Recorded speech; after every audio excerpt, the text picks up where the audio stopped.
Isa pa sa mga mali dyan naman, yung iba nasa traffic light, few seconds lang naman nilalagay sa park. Yan. Mali rin yun. Kasi few seconds lang naman hindi mo kailangan ilagay sa park pag few seconds lang. It's either i-remain nyo lang yung drive tsaka naka-brake kayo, or kung medyo matagal-tagal ng konti, pwede mo yung in-neutral then handbrake kayo.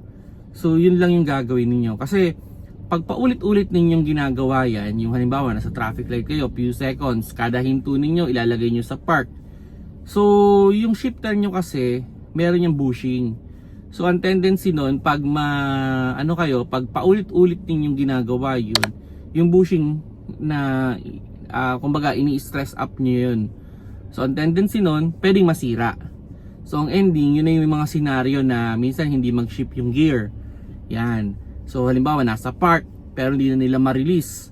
O yung iba nga nasa neutral, hindi na nila ma-release kasi kumalas na pala yung shifter.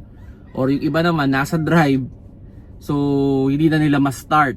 So yan yung mga issue nung mga ibang automatic diyan na yun yung mga driver na mahilig maglagay sa park habang nakahinto lang naman ng sandali. So kung hihinto lang kayo ng sandali, traffic light, yun, neutral and handbrake lang. Yan, kasi hindi naman kayo bababa ng sasakyan Pero kung bababa kayo, syempre park and handbrake.